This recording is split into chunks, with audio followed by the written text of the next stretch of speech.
Did you know, although whales never existed in RDR2, the remains tell a totally different story, hinting that they once used to be in these seas of the Wild West.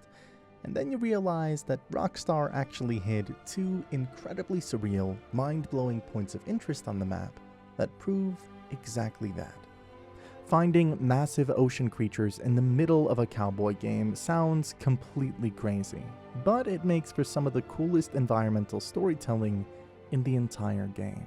If you travel down to the scorching deserts of New Austin, specifically in the Rio Bravo region directly west of Fort Mercer and south of Benedict Point, you'll stumble upon something completely out of place. Sitting in the middle of a dry, sun-bleached desert basin is the massive, nearly perfect skeleton of a giant sperm whale.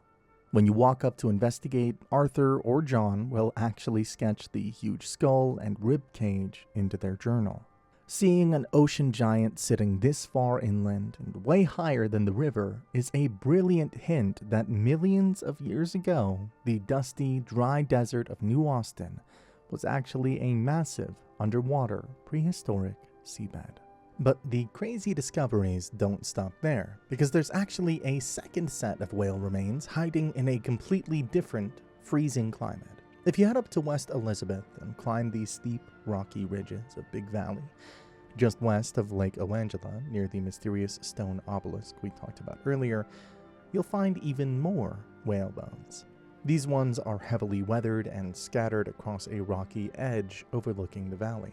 Finding whale bones sitting at the very top of a mountain might seem like a developer mistake, but it's actually a super smart nod to a real-world geological event called tectonic uplift. This happens when land that used to be in the deep ocean floor slowly gets pushed up too high into the sky over millions of years to form giant mountains. So while you can't exactly go whale watching in 1899, these massive hidden skeletons are proof that the Wild West used to be completely underwater.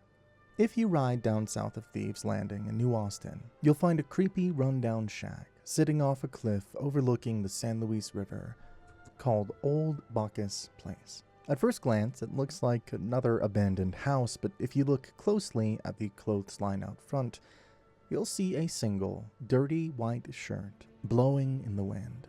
For hardcore fans of the original game, this shirt is a massive, mind-blowing clue, because this is actually the former home of Seth Byers. If you didn't play the first game, Seth Byers is easily one of the most disturbed and memorable characters in the entire Red Dead universe. Originally, Seth was just a totally normal guy with a wife, kids, and a business partner. But when he caught a massive case of gold fever while obsessing over a hidden treasure belonging to the outlaw Ballard twins, the greed literally drove him insane. He abandoned his entire family, completely stopped bathing, and turned into a twitchy, filthy grave robber who actually preferred hanging out with rotting corpses over living people. In the first game, he helps John Marston break into Fort Mercer, but only after forcing John to help him dig through nasty graveyards for clues. In the infamous Undead Nightmare Zombie DLC, Seth is actually the guy who causes the entire zombie apocalypse by stealing an ancient, cursed mask from a tomb. The best part, though, he loves the apocalypse, because the zombies are finally friends who don't run away from him. While Seth doesn't physically show up to greet Arthur or John in RDR2, exploring his shack gives you a heartbreaking look into his tragic downfall. If you walk inside Old Bacchus Place and search inside the dark chimney flue, you'll pull out a unique male fertility statue, which you can sell to any fence for $25. Finding a symbol of family and fertility hidden in his abandoned home adds a really dark, ironic twist to his backstory. It serves as a sad reminder of the normal family man he used to be before his obsession with gold completely ruined his brain. Even though data miners discovered that Rockstar actually created a younger character model for Seth that was eventually cut from RDR2, the game still keeps his legend alive in the background. If you read the local New Austin Gazette newspapers during the epilogue, you can actually find wild articles warning people about a, quote, disturbed individual spotted digging up local graveyards. As far as open worlds go, Red Dead Redemption 2 is massive, and it's stuffed with crazy collectibles. But I bet you didn't know about the crazy real-world history behind Phineas T. Ramsbottom and the cigarette cards. In the game, you meet this quirky cartophilist who begs Arthur to track down these premium cigarette cards scattered across the map. Most players just grind these out for the 100% completion trophy, checking out the cool portraits of famous gunslingers and crazy inventors without thinking much about it. But what most fans completely miss is that Rockstar didn't just invent this mechanic out of nowhere. It's actually based on a massive, real-world collecting craze. Long before we were obsessing over shiny Pokemon cards or Magic the Gathering, card collecting started all the way back in the 1870s as a sneaky marketing ploy. Back then, cigarettes were sold in flimsy paper casings, so tobacco companies stuffed blank cardboard pieces inside just to keep these smokes from getting crushed. Eventually, some absolute genius realized that this was free advertising space and started printing cool pictures and facts on them. By the late 1880s, the trading card phenomenon had completely blown up in the US and the UK, with famous baseball players and athletes becoming the chase cards. It got so insanely competitive during the golden age of the 1920s and 30s that manufacturers started throwing in wild gimmicks to boost their sales. We're talking about cards with adhesive backs for special albums, puzzle cards that formed giant pictures, silk-embroidered designs, and even tiny, actual working gramophone records that produced real sound. Unfortunately, the massive material shortages during World Wars I and II, mixed with modern anti-smoking laws, completely killed off the cigarette card industry forever. So while you can't pull a rare holographic gunslinger from a pack of smokes today, Mr. Ramsbottom's crazy, expensive obsession perfectly captures a totally forgotten historical niche. Sometimes the best gaming secrets aren't even planned by the developers at all, but are born from pure, hilarious accidents. If you played the original 2010 Red Dead Redemption, you might remember a legendary viral coding glitch known as the Donkey Woman. A rare error in the game's engine would accidentally swap character models, causing a female NPC to spawn with the physical body and AI of a donkey. It was completely absurd. You could literally throw a saddle on this poor woman and ride her across the desert while she brayed like a mule. Along with other crazy bugs like the gunslinging cougar, which was exactly what it sounds like, a big cat standing on its hind legs, shooting a rifle, the donkey lady became a massive internet meme in the Rockstar community. Instead of just laughing it off and forgetting about it, Rockstar actually decided to make this glitch completely canon in Red Dead Redemption 2. But they brought her back in the absolute darkest, creepiest way possible. If you travel down to the Rio Bravo region of New Austin, just northwest of Lake Don Julio, you'll find an abandoned, burnt-out ranch called Two Crows. Right in the center of the ruins, permanently attached to the wooden arm of a heavy grinding mill, is a gruesome, sun-bleached skeleton. If you look closely, you'll realize it has a totally normal human female body that is attached to a literal donkey skull. When you walk up and inspect the site, Arthur or John will sketch the horrifying discovery into their journal, leaving a note expressing total confusion and horror at how disturbed the scene is. By physically tying her to a work mill, the developers completely flipped the joke. In this realistic, gritty prequel, they brilliantly imply that the donkey lady wasn't just a funny coding error, but a tragic, mutated individual who was horribly tortured and forced to work as a draft animal until she died. It's the perfect example of Rockstar taking a funny community meme and turning it into a terrifying piece of hidden lore. Rockstar loves connecting the prequel to the original game, but this specific Easter egg is easily one of the most heartbreaking cross-generational stories they have ever written, and it ties into a massive piece of real-world history as well. If you ride northwest of Armadillo towards Rattlesnake Hollow in Collis Springs, keep your eyes open for a flock of vultures circling a small, ransacked campsite tucked behind some rock formations. There you'll find a body lying nearby, but this isn't just another random cowboy. If you loot the camp, you can pick up a unique Chinese skull cap, a beautiful, traditional black silk hat that is permanently saved to your wardrobe. Right next to the body, you'll find a letter written entirely in Chinese. When Arthur or John reads it, it reveals that the man's name is Zhou Yi, and he traveled all the way from China to the unforgiving American frontier on a desperate mission to find his missing cousin. Here is where it gets mind-blowing for hardcore fans of the series. Who is the cousin? It's Zhou Ming. If you're a fan of the 2010 game, you actually meet Zhou Ming during the stranger mission Love is the Opiate. By the time John Marston meets him in 1911, Ming is a completely broken man working in a gruesome slaughterhouse down in Mexico, hopelessly addicted to opium and being totally extorted by a crooked foreman who promised to buy him a wife. The timelines make this so incredibly tragic. Zhou Yi died in the scorching desert in 1907, completely failing his mission.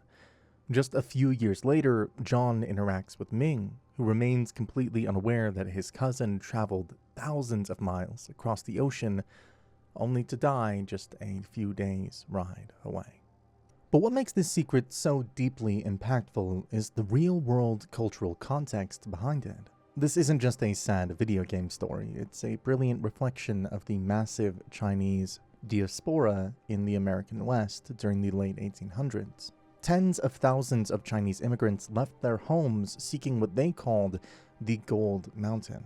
They took on brutal, back-breaking jobs, blasting tunnels through the mountains to build the Transcontinental Railroad, or running laundries and supply shops in lawless mining camps. These immigrants faced intense discrimination, incredibly harsh legislation like the Chinese Exclusion Act, and extreme, terrifying isolation. It was incredibly common for families back in China to completely lose contact with their sons and brothers who traveled to the frontier. Zhou Yi's lonely ransacked camp and that traditional silk skull cap serve as a beautifully somber tribute to the thousands of forgotten pioneers who chased a better life only to be completely unnamed and alone out in the vast, unforgiving desert. If you think the foggy swamps of Lemoyne are the only terrifying places in this game, you have to ride out into the scorching desert to witness one of the most chilling, unexplained pieces of environmental storytelling Rockstar has ever created. If you pull up your map and head up directly north of McFarlane's ranch, right above the F&A in Hennigan's Stead, you'll stumble upon a completely bizarre and gruesome crash site. Right there in the middle of the dusty, remote desert is an elegant, Gothic, church-like funeral hearse covered in ripped red cloth. It looks completely out of place, but the closer you get, the more unsettling it becomes. The horses that were pulling this massive carriage didn't just die in a crash, they were completely mauled, covered in deep, brutal claw marks that clearly don't look like they came from any normal desert predator. But the absolute creepiest part of the scene is the driver. The Undertaker is found literally hanged by the neck from the back of his own carriage. Here's where the game messes with your head. Your first instinct is probably to shoot the rope and respectfully cut the poor guy down, right? Well, if you do that, the game actually decreases your honor. It's a massive silent warning from the developers that you're interfering with some kind of dark, unnatural ritual, and you shouldn't be touching anything. The biggest clue to what actually happened lies on the ground next to the crash. There's a high-quality, incredibly ornate casket lying wide open and completely empty. Because there are no notes or letters to explain the carnage, the community has heavily linked this horrifying scene to the infamous Saint Denis vampire. The most popular theory is that this fancy hearse was actually transporting the undead monster as cargo across the country. Whatever was inside woke up, slaughtered the horses with unnatural strength, and either murdered the driver or terrified the poor man so badly that he took his own life before the vampire crawled out and headed east toward Saint Denis. Some hardcore fans take it a step further, theorizing that the hanged man wasn't just a random undertaker, but an actual vampire hunter who captured the beast, only to be overpowered and executed by his own prisoner. If you look closely at the empty coffin, it features a massive cross, which in classic lore is often placed inside a casket to trap a demonic creature.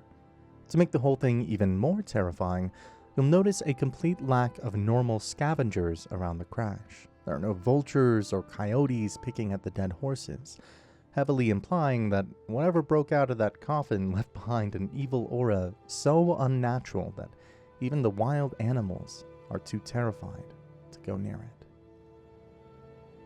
Have you ever just stared at your in-game map, spotted a named region, and realized you literally cannot get there no matter how hard you try? Up in the freezing mountains of Amberino, there's a massive area explicitly labeled Tempest Rim. Unlike Big Valley or the Heartlands, this territory is completely blocked off by steep, unclimbable cliffs and frustrating invisible walls, making it the most famous piece of cut content in the entire game. But hardcore fans refuse to be locked out, and they actually discovered a genius way to break past Rockstar's boundaries. If you travel to the western edge of Barrow Lagoon or the snowy hills near Dead Boot Creek, you can just run straight into the invisible wall and repeatedly set up your wilderness camp, or drink until you pass out, which is another popular method. The game's spawning logic gets so confused trying to place your tent or respawn your body that it will sometimes literally push Arthur right through the barrier. When you wake up, you have officially broken the matrix and are standing completely outside the playable map. What you find inside Tempest Rim is absolutely mind-blowing. It isn't just some empty, broken glitch world. It's a vast, fully rendered, snowy landscape packed with giant frozen lakes, massive ice walls, and dense pine forests that are just as detailed as the rest of the Grizzlies. You'll even find animals like deer, elk, and wolves spawning completely normally. Sometimes the animals glitch out and lose their fear of humans, but their presence is a huge piece of evidence because it proves that Rockstar fully finished the invisible grid that tells the AI where they can walk. You even find highly detailed, handcrafted geography, like a gigantic frozen waterfall and deep, winding canyons that clearly weren't just randomly generated. So why would Rockstar build this beautiful area, give it a name on the map, and then lock it away forever? There are a few massive theories. Some fans strongly believe that the opening Chapter 1 prologue at Coulter was originally supposed to be much larger, allowing Arthur to ride way further north to scout Tempest Rim before the gang was forced south. Before Rockstar completely abandoned single-player for Red Dead Online, there was also heavy speculation that this area was being saved for a massive survival-based North DLC. But the most likely reality is that the area was cut extremely late in development just to save memory, or because the developers simply couldn't figure out a natural, non-glitchy way for horses to climb in and out of the steep rim, fearing players would get bored or stuck trying to navigate it. If you're brave enough to keep exploring past Tempest Rim and hike even further north, you will eventually reach the true edge of the world. The ground completely loses its collision, meaning Arthur will just plummet through the floor into an endless void. But right before you fall, you can actually get a super cool behind-the-scenes look at the low-resolution 3D models Rockstar used to create the distant mountain backdrops for the entire game. Bounty hunting is easily one of the most badass side activities you can do in the game. Ripping a wanted poster off the wall at the local sheriff's office, tracking a dangerous criminal through the wilderness, and dragging them back alive for maximum cash and honor is an absolute staple of the Wild West. But while we only got 14 core bounty missions in the final story mode, data miners have ripped the game's code wide open and discovered a massive list of cut targets and insane mechanics that Rockstar completely scrapped. If you pay close attention during the Black Bell mission we talked about earlier, you can actually spot a wanted poster on the wall that you can't interact with. That poster belongs to JP Doc Wormwood, a cut bounty target. He was a shady traveling salesman wanted for poisoning people, and Arthur was originally supposed to track him down at the heavily guarded Cornwall kerosene and tar plant. The files also mentioned a guy named James Jim McGogarty, who was literally described as a mauled outlaw. This heavily implies Arthur was going to track this guy down, only to find out a wild grizzly bear or cougar got to him first. The code also hides leftover audio for a female target named Lizzie Hicks, an intense shootout planned inside a crowded St. Denis saloon, and even some funny, easy targets like a sleeping or drunk O'Driscoll that you could just casually hog-tie without a fight. But it wasn't just a few random targets that got scrapped. Entire massive scenarios were trashed before release. Rockstar's co-founder, Dan Houser, actually confirmed that they cut around 5 hours of content from the final game, including an epic mission where Arthur had to fight off relentless waves of bounty hunters on a moving train. There was also a scrapped storyline that would have sent Arthur all the way out to Tumbleweed in New Austin just to threaten their local sheriff over a bitter dispute with the sheriff of Armadillo. However, the craziest mechanic cut from the game is the punishment for being an outlaw. In early builds of the game, Arthur could rack up a staggering $5,000 bounty on his own head. If you got captured by the law at that maximum wanted level, you wouldn't just pay a fine or watch a standard jail cutscene. The game actually featured a rare, custom death screen where Arthur Morgan would be publicly hanged at the gallows, ending your run right then and there. It's a massive shame they removed it because it would have added a terrifying level of risk to going on a massive crime spree. We all know that the story missions of Red Dead Redemption 2 are incredibly cinematic and heavily scripted, but originally, the developers wanted to give you total strategic control over the gang, making the gameplay feel way more like the epic heist preparations from Grand Theft Auto 5. In the early builds of the game, Arthur wasn't just told who was riding with him. You actually had the power to manually select up to 3 specific gang members to accompany you on missions, which sounds pretty cool, right? This would have completely shifted the game into a tactical, squad-based experience. But it gets even crazier. You were originally supposed to be able to manually assign them specific weapons and gear. Imagine organizing a train robbery, or ordering John Marston to grab a heavy shotgun for close-quarters combat inside the train cars, while assigning Charles to cover you from the cliffs with a long-range rifle or his silent bow. On top of managing their weapons, you could even dictate their tactical approach. You had the freedom to decide whether to order your buddies to kick the doors in first and draw the gunfire, or if you wanted to bravely lead the charge yourself. Just like how you can spend hours picking out the perfect coat and boots for Arthur, players were originally intended to customize the outfits of their recruited gang members right before a big job. Even though the entire system was trashed, data miners found a ton of totally unused assets hidden deep in the game's code. Characters like Bill, Dutch, and Charles actually have completely unused heist hats, unique gun belts, and specialized tactical outfits that you never actually get to see them wear in the final story. So why would Rockstar completely cut such an incredible, game-changing feature? It all comes down to protecting the game's masterpiece of a story. The final game forces specific gang members to ride with you on certain missions, to perfectly highlight their personal relationships and conflicts with Arthur. Letting you just pick whoever you wanted would have completely ruined the emotional impact of these perfectly crafted story moments. Plus, trying to code, animate, and record the insane amount of dynamic dialogue required for every single possible combination of gang members would have been an absolute technical nightmare. While we sadly never got to build our dream squad in the single-player story, Rockstar didn't completely throw the idea in the trash.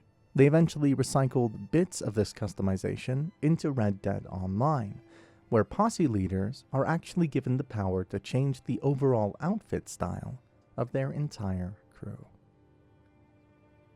Everyone knows Arthur's legendary story arc. He starts off as the Vanderlyn gang's ultimate, unquestioning enforcer, before slowly questioning Dutch's chaotic leadership and seeking his own path to redemption.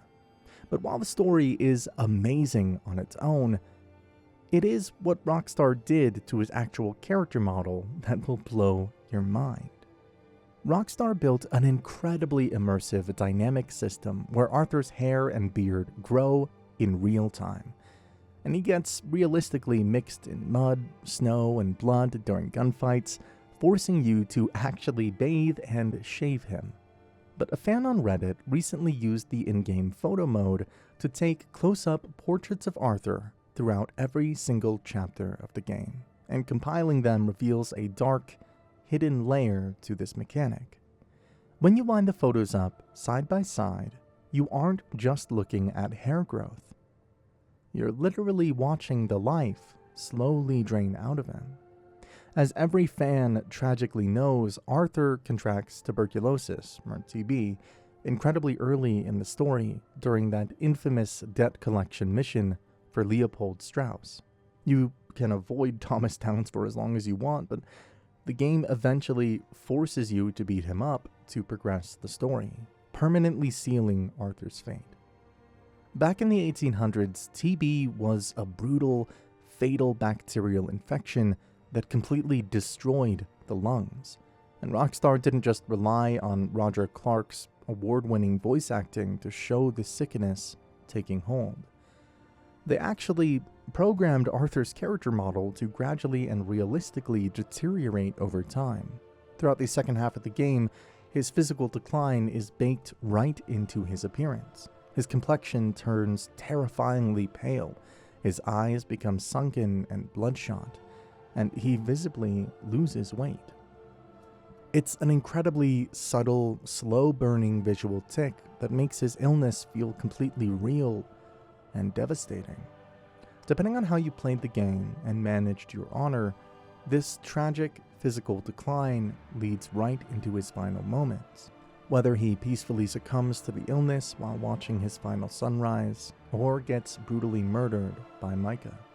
The fact that Rockstar used their character modeling, not just to make the mud look cool, but to visibly chronicle a terminal illness, is exactly why this game remains an unmatched masterpiece in storytelling. If you're tired of shooting gangs and the main story, this side mission is for you, which throws Arthur into the mix of a love story triangle. And then you realize it is hands down one of the funniest, most ridiculous pieces of comedic writing Rockstar has ever produced. The mission is called Oh Bother, and it perfectly captures the peak of the idiots in love idiom. Starting in Chapter 4, if you wander outside the general store in Valentine, you'll run into two incredibly dramatic twin brothers named Proetus and Acrisius. They are fiercely competing for the affections of a wildly unimpressed woman named Helen. To prove their absolute valor and toughness, they literally beg Arthur Morgan to shoot objects right off their heads. You have to trigger your Deadeye and carefully blast a bottle, then a bird, and finally a tiny tomato off their skulls. It's incredibly stressful because if your aim slips and you accidentally shoot one of the twins, you fail the mission and instantly lose honor. If you wait a full 24 in-game hours and check behind Smithfield's saloon in Valentine, you'll find the trio at it again. Helen is still completely unbothered by their little shooting stunt, so the brothers come up with an even dumber idea. This time, they actually ask Arthur to physically beat the absolute tar out of both of them, just to see who can take a punch better. You get to engage in a hilarious street brawl where you literally knock both twins out cold in the mud, all while Helen just stands there watching, with a mix of utter boredom and mild disgust. The grand finale of this crazy love triangle happens another day later, out at the massive Cumberland Falls, just west of Valentine. To prove their undying love once and for all, the twins decide to lock themselves inside wooden barrels and plunge right over the giant, roaring waterfall. Arthur, clearly questioning his own life choices at this point, actually has to push both of their barrels into the rushing river. You then have to ride your horse down to the bottom of the falls to see if they survived the deadly drop. And miraculously, both idiots wash up on the shore, still completely alive. But instead of falling deeply in love, Helen finally realizes they're both total morons and just walks away, leaving them in the dirt. In a hilarious and totally wholesome twist, the twins realize their brotherly bond is way stronger than their crush on Helen, and they limp off together as best friends yet again. Fans love this mission because Arthur's dry, deadpan attitude of, "I can't believe I am babysitting these guys," is pure comedy gold. The old-timey insults they scream at each other, calling one another poltroons and lily-livered cowards, are so sharp and well-written. Unlike other big missions, there isn't some massive cash reward at the end. The pure, chaotic entertainment of watching these two fools almost kill themselves for a girl who doesn't even like them is the best prize in the game. And honestly, it's really hilarious. Did you know that you can find an artist in RDR2 who draws nude paintings? This is honestly one of the most bizarre side quests in the game. The mission string is called The Artist's Way, and it introduces you to one of the most ridiculous characters Rockstar has ever written. Your journey starts at Doyle's Tavern, right in the heart of Saint Denis. Here, Arthur bumps into Charles Châtenay, a wildly dramatic French artist. Charles explains that the fancy art critics back in Paris hated his work so much that they literally told him to pursue his dreams as far away from France as physically possible. He proudly and hilariously refers to himself as a whole ass, while sharing a brandy with Arthur. Before meeting at night, he hands you one of his personal sketches as a gift. The very next day, things escalate quickly. You find an incredibly angry woman waving a gun outside of Charles's house, furious because the artist apparently slept with his wife. Arthur steps in to save the day, and as a token of gratitude, Charles invites you to his upcoming grand exhibition at the posh gallery Laurent. When you finally show up at the expedition, the room is packed with Saint Denis high society, sipping wine and admiring the art. But there's a massive catch. As the rich guests look closer at the intimate nude paintings on the wall, they slowly start to realize that Charles painted them and their wives completely without their permission. Within seconds, the upper-class crowd loses their minds, and a massive, chaotic fistfight breaks out in the middle of the fancy gallery. Arthur has to brawl his way through angry aristocrats, while Charles makes a frantic escape, telling you he needs to lay low for a few days. When you finally track Charles down, again, the situation has gotten even funnier. You find him hiding in the alleys, fully disguised in a woman's dress. The entire city is basically hunting him, and he begs Arthur to help him safely board a ship bound for the South Pacific so he can finally escape. You have to escort him all the way to the docks, where a giant mob of furious husbands is waiting to enact their revenge. You have to beat the absolute tar out of the angry mob, while Charles jumps on the boat and sails away to freedom, usually leaving Arthur with a massive bounty on his head. A while later, you can pick up a letter from Charles at the post office. He tells Arthur he safely made it to a tropical island where he is finally free to paint whatever he wants.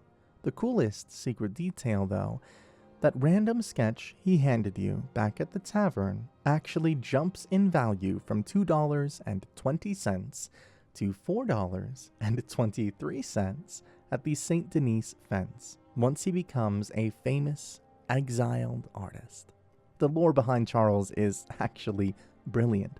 Charles is heavily based on the famous real-life French artist Paul Gauguin.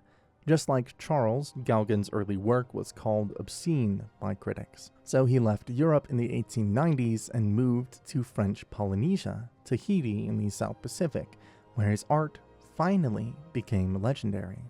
If you play Grand Theft Auto Online and buy the Prick's Luxury Mansion, you'll find a replica of a painting from RDR2's Braithwaite Manor hanging on the wall.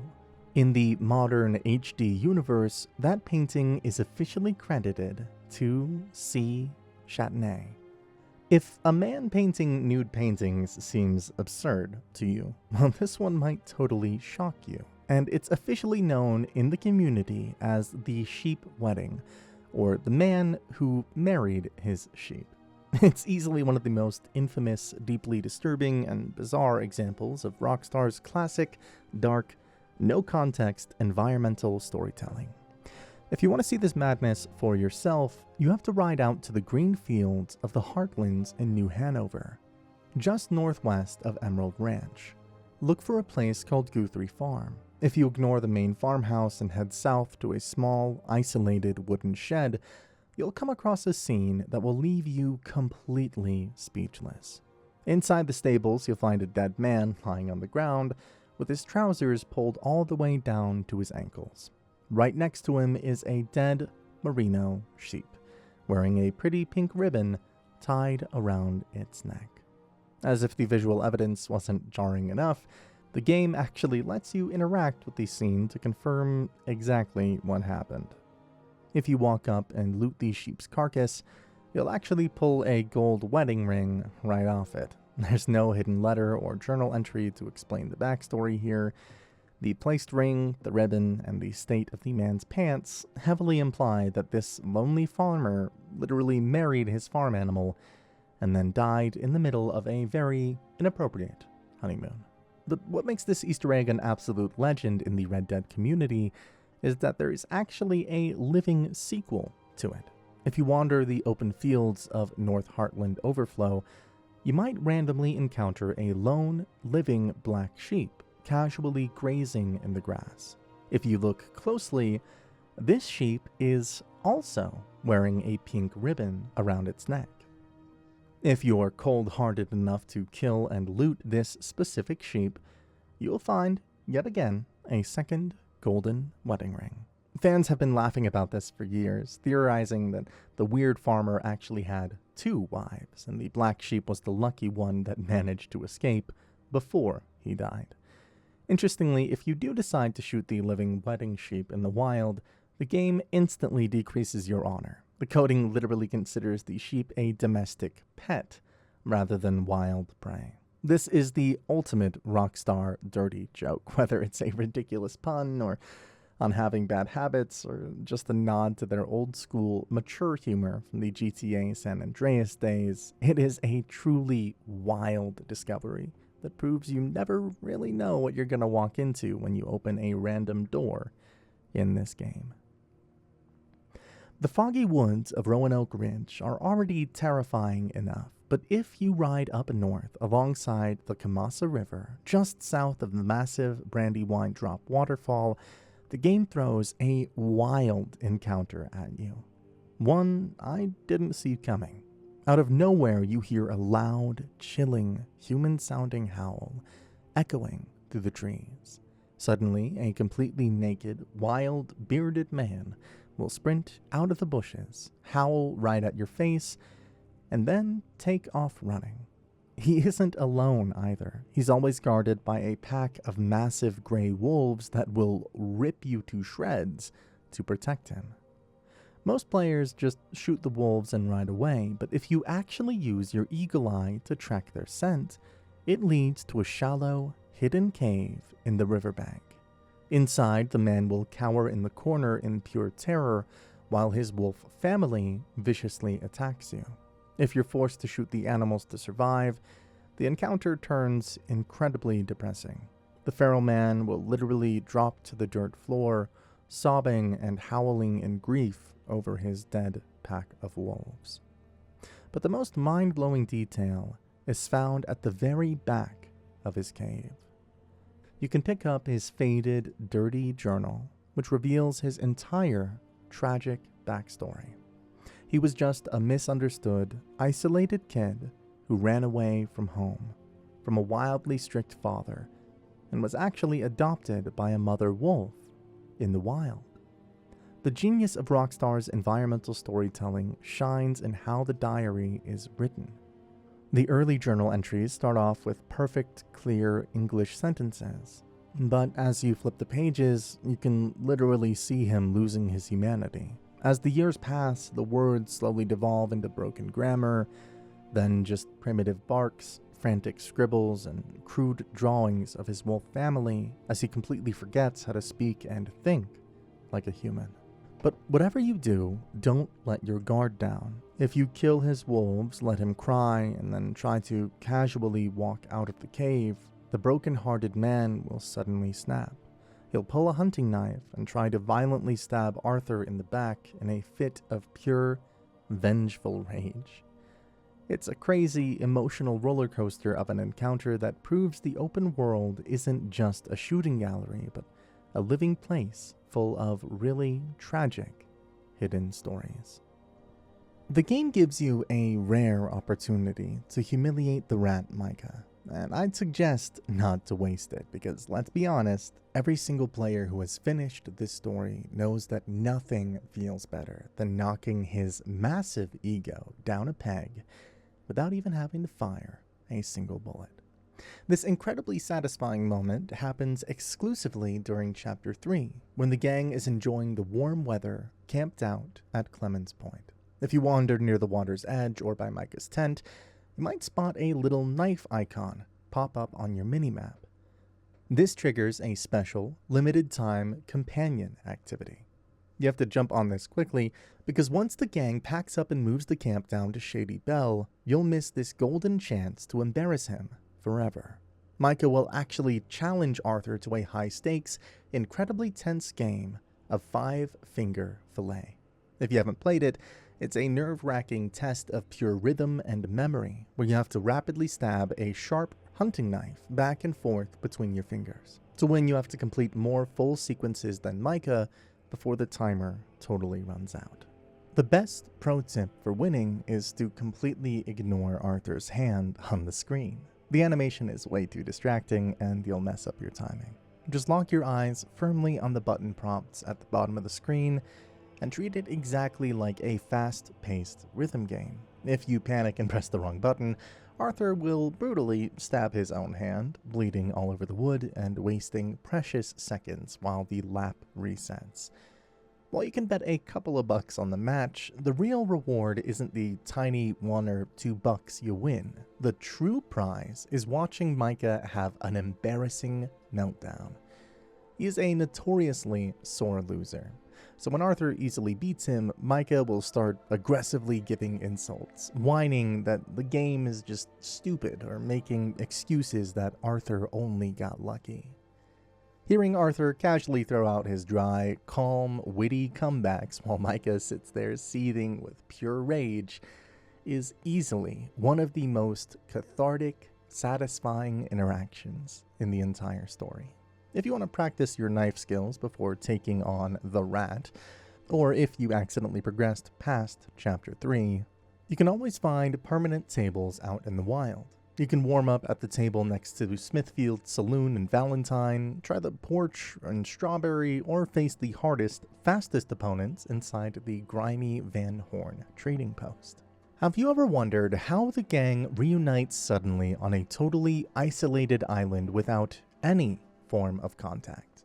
I thought about it, and honestly, it was kind of weird how all of a sudden the gang reunites and sets out on a mission. It is easily the craziest plot leap in the entire game. After the disaster of the St. Denis bank heist, Arthur, Dutch, Micah, Bill, and Javier desperately sneak onto a boat called the Antenor just to escape the law. But out in the open water, a massive, terrifying hurricane hits them. During the chaos, Arthur gets knocked completely unconscious, is thrown violently overboard into the raging Black Ocean, and gets totally separated from the rest of the crew. When Arthur finally opens his eyes, he's stranded on a hostile sugar plantation island east of Cuba called Gorma. He's badly sunburned, completely dehydrated, and thinks he's totally alone. But then, he just happens to spot a tiny wisp of smoke in the distance. He slowly walks over and, surprise, Dutch, Micah, Bill, and Javier are just casually huddled around a campfire on the exact same stretch of beach. If you're sitting there scratching your head, you are definitely not alone. The entire Red Dead community has called this out. Mathematically and physically, the odds of 5 different guys getting tossed into a chaotic, storm-torn ocean in the dead of night and all washing up alive within walking distance of each other are basically zero. It's the video game plot armor. The game basically just shakes and throws the whole thing up to a crazy stroke of luck or destiny to make sure the core group stays together. However, Rockstar does try to sprinkle in a few subtle details to make it just a little bit more believable. First, it's heavily implied that the Antenor ship actually sank very close to the Gorma shoreline, rather than out in the deep ocean. Second, only a few hours actually passed between the shipwreck and Arthur washing ashore, which is why none of them drowned or died from the freezing temperatures. But the funniest part of this completely unrealistic reunion is Dutch's reaction. In classic Dutch Vanderland fashion, he completely ignores the fact that they just survived by pure, chaotic, dumb luck. Instead, he instantly spins the narrative, insisting that it was their strong will to survive, and that everything is still somehow part of his grand plan, even though they're literally stranded on a tropical island in the middle of a civil war with no guns, no money, and no boat. It's honestly the most Dutch thing he said. Like he always says, I have a plan. It's a completely wild suspension of disbelief, but it definitely drops Arthur into some of the most explosive missions in the entire game. In the Heartlands region, there's a settlement that is burned, and fans have been speculating since launch on who did it, and why this settlement has been burned. And then you realize the game actually leaves behind some massive, incredibly dark clues hidden right in the ashes. The name of the settlement is Limpany, a completely destroyed ghost town sitting just northwest of Flatneck Station along the Dakota River. If you walk through the blackened ruins of Brewster's Provisions or McCluskey's Saloon, you'll soon notice bright blue barrels labeled Cornwall Kerosene and tar scattered everywhere, sparking the biggest fan theory in the community that the ruthless billionaire Leviticus Cornwall is directly responsible. Fans theorize that the town either refused to sell their land to him or refused to pay his outrageous extortion fees, prompting his hired thugs to roll highly flammable tar barrels right into the center of town and light a match. though some players believe it was just a horrific accident caused by the volatile oil. In Red Dead Online, the mystic Madame Nazar makes a wildly cryptic comment when you ride past, noting that the fire was a tragedy that was such a shame and so easily avoided, heavily implying human error or a stubborn refusal to negotiate with dangerous people. If you look inside the charred remains of the jail building, you'll find the only two confirmed victims of the blaze completely locked inside their cells, and hilariously their character models look almost exactly like Samson Black and Wendell White, the two bickering chain gang prisoners Arthur meets later. Rockstar also threw in a brilliant real-world Easter egg here, as the town is actually named after Betty Limpany, a real woman famously executed in England in 1799 for the exact crime of arson. Even though it's destroyed, Limpany is an absolute goldmine for loot. Looking directly under the desk in the sheriff's office reveals a hidden lockbox containing a highly valuable gold bar and a special horse stimulant pamphlet, while the saloon's upstairs windowsill holds valerian root and premium cigarettes, and the jail hides the Le Trésor de Mort treasure map for digital pre-orders. To top off this madness, Limpany is famous for housing one of the most broken glitches in the game's history on unpatched versions. If you pull out the lockbox from under the sheriff's desk, open it without taking anything, immediately save your game and reload the exact save file, the pamphlet will magically disappear, but the gold bar will glitch and respawn every time you pick it up. You can literally stand there and stuff your satchel until you hit the maximum carry limit of 30 gold bars, ride straight to the nearest fence, sell them for a massive $15,000, and repeat the process to become the richest cowboy in the West. In my first part of this deep dive, I mentioned that Rockstar imposed a 100-hour working schedule that faced heavy backlash. But Rockstar later on explained the circumstances and everything, but not before hinting at it. And then you realize that the exhausted developers actually managed to sneak in their own literal cries for help directly into the game's text. This detail is widely considered one of the most brilliant fourth-wall-breaking pieces of commentary in gaming history, directly addressing the massive crunch culture controversy that shadowed the game's 2018 release.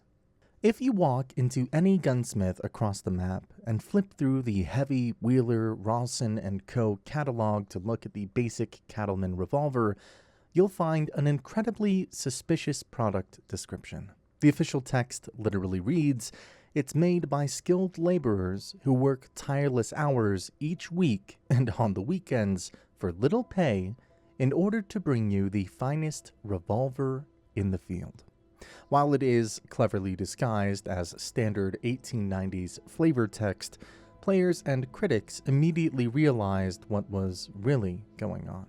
It directly mirrored the vocal controversy surrounding Rockstar Games co-founder Dan Houser, who famously mentioned that the development team was grinding out brutal 100-hour work weeks just to get this massive game finished. But the Cattleman revolver isn't the only item that feels like a desperate nod to the team's total exhaustion. If you check the online version of the catalog for the field shovel, the description actively complains that the tool is used by people who, quote, toil away in the dirt for hours on end, often for very little reward or recognition. The developers even bled their real-world frustration into the game's NPCs and lore. If you explore the industrial areas of St. Denis and Annisburg, you can find various crumpled letters from overworked factory workers and clerks that perfectly reflect the brutal modern game development cycle. You can even run into a specific clerk in St. Denis named Milliken, who constantly complains about his massive workload, whining that his master never lets him leave his desk. Fans heavily view this guy as a satirical, self-centered character created by a severely disgruntled animator who just wanted to go home and sleep. The craziest part of all of these hidden rebellious Easter eggs is that the real-world controversy actually sparked a revolution. The massive backlash from the 100-hour workweek forced Rockstar Games to completely overhaul their internal management structure. They actively moved away from mandatory crunch policies to protect their staff, a massive cultural shift that has been heavily noted in the ongoing development of GTA 6. So the next time you buy a cattleman revolver or bump into a tired clerk in St. Denis, just remember that you're actually reading a real-world message in a bottle from the exhausted developers who sacrificed their sanity to build this masterpiece. If you thought Rockstar only hid creepy mysteries and dark secrets in this game, you're gonna lose your mind over this massive real-world crossover. When you want to take a break from the outlaw life, St. Denis offers an incredible, fully realized Easter egg that perfectly blends modern internet culture with insane historical accuracy. During the Chapter 4 mission, Fatherhood and Other Dreams, Arthur takes his former love, Mary Linton, on a date to the Grand Theatre Lumiere in St. Denis. While most players just want to breeze through the cutscenes, if you actually sit back and watch the live variety acts, you'll witness a direct 1890s reimagining of the famous YouTube musical collective Postmodern Jukebox, or PMJ for short. Rockstar didn't just rip off their style, they actually officially commissioned PMJ founder Scott Bradley to compose and arrange several pieces for the game's theater sequences. Bradley personally ensured that the music had that deeply authentic, period-appropriate ragtime and hot jazz sound that this viral group is famous for. But the crazy details don't stop at just the music. The beautiful lead singer performing a burlesque-style jazz number on stage is actually modeled completely after and officially voiced by Ariana Savalas, a frequent real-world PMG collaborator known for her sultry vocals. The band member even perfectly mimics the group's signature vintage cool aesthetic. Unlike other acts where the game prompts you to aggressively heckle the performances, this specific PMJ performance encourages Arthur to cheer, and if you do, you get a genuinely wholesome moment where Mary reacts incredibly positively to the music.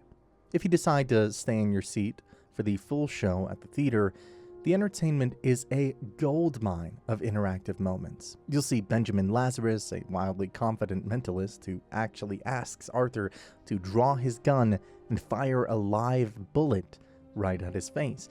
And yes, the game literally lets you pull the trigger to see if he can catch it. Then there is Miss Marjorie and Tiny Bert, a hilarious, bizarre comedy duo featuring a massive giant and a very small woman. If you recognize them, it's because they actually tie into their very own dedicated stranger mission out in the wild called The Smell of Grease and Paint. You'll also witness the Fire Eater, an incredibly impressive visual display that prompts Arthur to react with some of his absolute best unique dialogue. This entire theater sequence is widely considered one of the absolute best examples of Rockstar going completely above and beyond, secretly hiding a massive modern YouTube sensation right in the middle of 1899 without ever breaking the immersion. Did you know that you can actually find the graves of your dead companions and can pay respects after the epilogue? And it's honestly one of the most emotional and brilliant hidden details Rockstar packed into this masterpiece.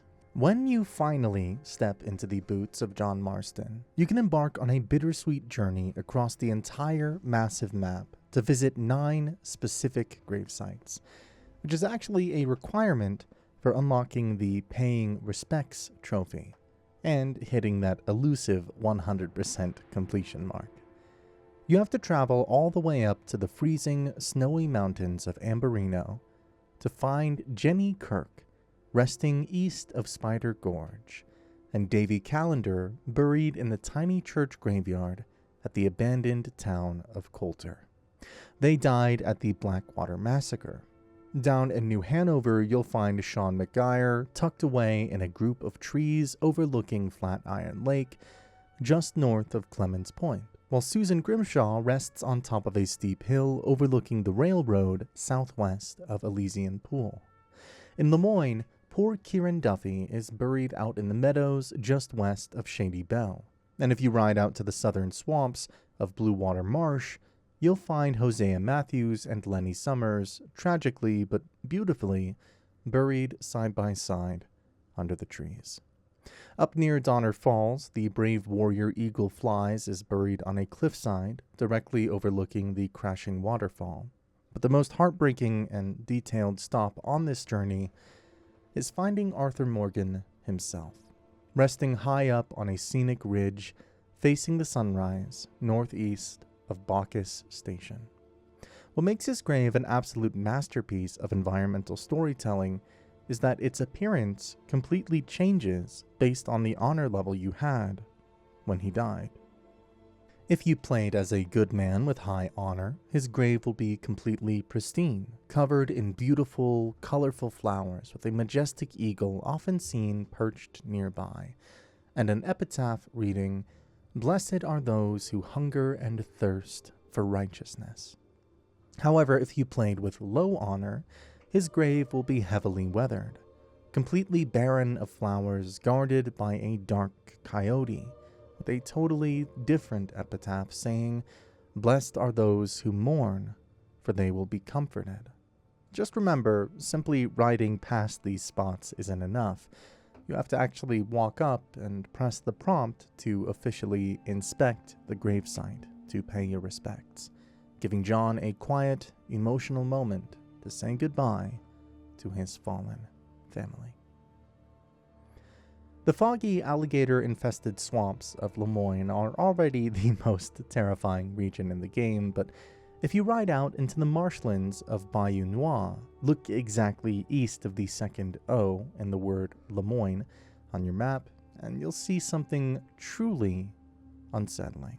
Hidden in a dense cluster of trees right near the water's edge, you'll find an impossibly huge orange and black reticulated python swaying lifelessly from a thick, heavy branch. The thing is completely pale, dead, and way larger than any living snake you can actually hunt in the game. The community widely considers this terrifying find to be a brilliant nod to Kaa, the hypnotic giant snake from Disney's The Jungle Book, especially with the specific way its massive body is coiled and draped over the wood. While you sadly can't skin it or study it for your compendium, its bizarre presence heavily suggests that the world of RDR2 is secretly hiding cryptids and prehistoric-sized monsters. It fits perfectly into a whole network of massive, unexplained remains scattered across the map, completely tying together the creepy lore. Just think about the giant Bigfoot-like humanoid skeleton frozen up on Mount Shan in West Elizabeth, or the terrifying voodoo markings and sunken shipwrecks surrounding the snake's location in the bayou. It all perfectly sets the stage for the massive, very much alive, legendary bull gator you have to hunt down later in Chapter 4, proving once again that Rockstar's environmental storytelling is a masterpiece. While most of the gang end up in graves, Mary Beth honestly is one of those gang members who turned her life around after the disastrous events that led to the end of the gang. When you finally reach the epilogue in 1907, playing as John Marston, you can actually track down a few of the surviving members to see how they're doing. If you ride up to the Valentine train station, you'll spot Mary Beth sitting quietly on a bench on the platform, scribbling away in a notebook. When John approaches her, they share a beautiful, nostalgic conversation where she reveals that she's completely left her outlaw days behind to become a highly successful romance novelist under the secret pen name Leslie Lauder. Before she boards her train to leave, she actually hands John a physical copy of her latest published book, titled The Lady of the Manor, which permanently sits in your satchel for you to read later. What makes this interaction so incredibly brilliant is how Rockstar actively foreshadowed it years earlier in the main story.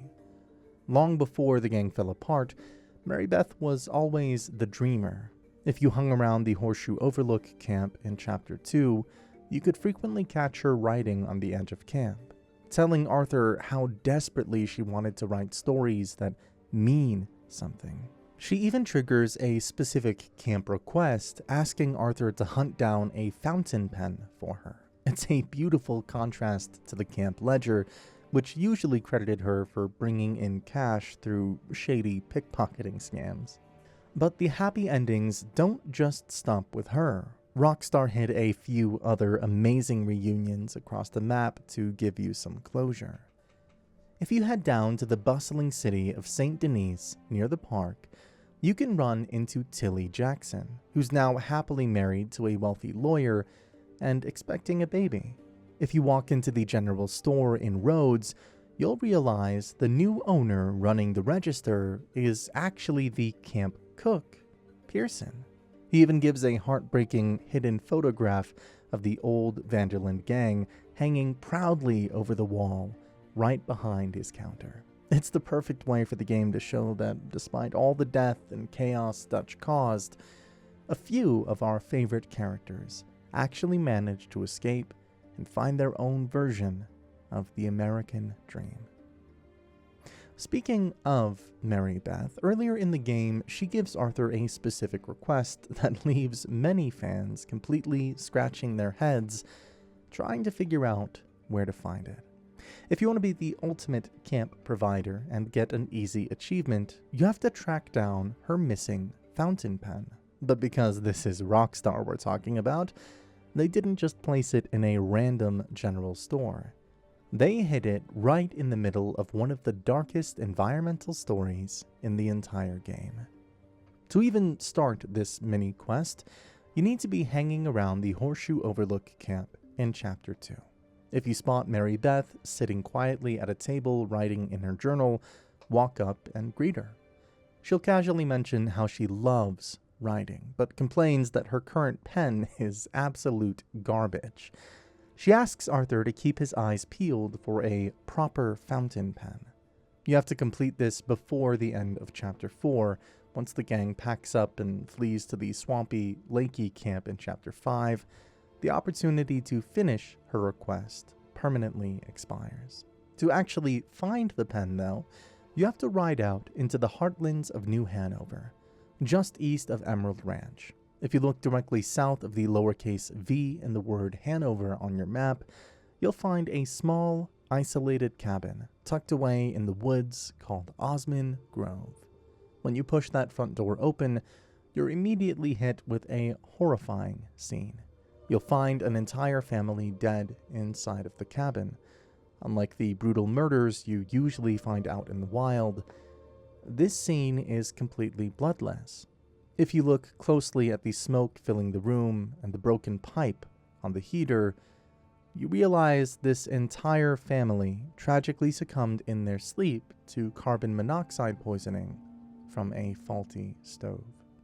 And while it feels incredibly morbid to rob the dead, well, you got a job to do. If you walk over to the beds, you'll find the elusive fountain pen hidden safely inside a nightstand drawer. Before you sprint out of that depressing cabin, make sure you thoroughly search the place. You can find a hidden stash of money tucked away inside the chimney, and a collectible cigarette card sitting right on the table. When you finally ride back to camp and hand the pen over to Mary Beth, she is incredibly grateful. Not only does she reward Arthur with a shiny gold wedding band, which you can quickly sell at any fence for $8, but completing this delivery officially counts toward your highly coveted errand boy achievement. It's a brilliant mix of camp bonding, a creepy open world mystery, and an easy reward, all wrapped into one quick detour. And that's it for this video. If you loved it, then be sure to check out Red Dead Redemption 2 Part 1, the video that is on your screen right now. Click it, and I'll see you guys there.